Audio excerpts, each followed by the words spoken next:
ਅਮੀਕ ਬਹੁਤ ਬਹੁਤ ਸ਼ੁਕਰੀਆ ਤੁਹਾਡਾ। ਮੇਰੇ ਮੀਆਂ ਲਾਹੌਰ ਕੰਮ ਕਰਦੇ ਨੇ, ਹਫ਼ਤੇ ਬਾਅਦ ਆਉਂਦੇ ਨੇ। ਤੁਹਾਡੀ ਵਜ੍ਹਾ ਤੋਂ ਸਾਨੂੰ ਰਾਸ਼ਨ ਪਾਣੀ ਮਿਲਿਆ, ਬਹੁਤ ਸ਼ੁਕਰੀਆ, ਬਹੁਤ ਬਹੁਤ ਮਿਹਰਬਾਨੀ ਤੁਹਾਡੀ। 3 ਬੱਚੇ ਨੇ, ਹਫ਼ਤੇ ਬਾਅਦ ਮੇਰੇ ਮੀਆਂ ਆਉਂਦੇ, 3500 ਰੁਪਏ ਹਫ਼ਤੇ ਬਾਅਦ ਲੈ ਕੇ ਆਉਂਦੇ ਨੇ ਅਤੇ ਸਮਝ ਨਹੀਂ ਆਉਂਦੀ ਹੈ, ਬਹੁਤ ਪਰੇਸ਼ਾਨ ਹਾਂ। ਤੁਹਾਡੀ ਵਜ੍ਹਾ ਤੋਂ ਸਾਨੂੰ ਰਾਸ਼ਨ ਮਿਲਿਆ, ਬਹੁਤ ਬਹੁਤ ਸ਼ੁਕਰੀਆ ਤੁਹਾਡੇ, ਬਹੁਤ ਬਹੁਤ ਮਿਹਰਬਾਨੀ। ਅਸੀਂ ਬੜੇ ਧੱਕੇ ਖਾਧੇ, ਤੁਹਾਡੀ ਵਜ੍ਹਾ ਤੋਂ ਸਾਨੂੰ ਰਾਸ਼ਨ ਮਿਲਿਆ। ਤਾਂ 3 ਦਿਨ ਹੋ ਗਏ ਸੀ, ਸਾਡੇ ਘਰ ਕੁਛ ਨਹੀਂ ਸੀ ਹੈਗਾ।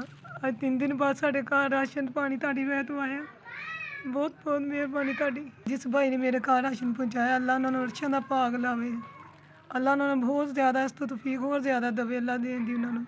ਜਿੱਥੇ ਵੀ ਉਹ ਰਹਿੰਦੇ ਨੇ ਖੁਸ਼ ਰਹਿਣ, ਸਿਹਤਮੰਦ ਰਹਿਣ, ਆਬਾਦ ਰਹਿਣ। ਆਪਣੇ ਪਾਕ ਉਹਨਾਂ ਨੂੰ ਆਪਣੇ ਘਰ 'ਚ ਖੁਸ਼ ਸਕੂਨ ਦੇਵੇ। ਉਹਨਾਂ ਨੇ ਮੇਰੇ ਦੁੱਖ ਦੂਰ ਕੀਤੇ ਨੇ, ਅੱਲਾ ਉਹਨਾਂ ਦੇ ਦੁੱਖ ਦੂਰ ਕਰੇ। ਅੱਲਾ ਜਦੋਂ ਤਰਸਣ ਦੇ ਤੁਹਾਡੀ ਵਜ੍ਹਾ ਤੋਂ ਰਾਸ਼ਨ ਮਿਲਿਆ, ਮੇਰੇ ਬੱਚੇ ਖੁਸ਼ ਹੋਏ ਨੇ। ਅੱਲਾ ਬਹੁਤ ਜ਼ਿਆਦਾ ਤੁਹਾਨੂੰ ਦੇਵੇ। ਆਟਾ ਤੁਸੀਂ ਭੇਜਿਆ, ਮੈਂ ਰੋਟੀ ਪਕਾ ਕੇ ਆਪਣੇ ਬੱਚਿਆਂ ਨੂੰ ਖਵਾਵਾਂਗੀ, ਤੁਹਾਡੇ ਹੱਕ ਅੰਦਰ ਦੁਆ ਕਰਾਂਗੀ।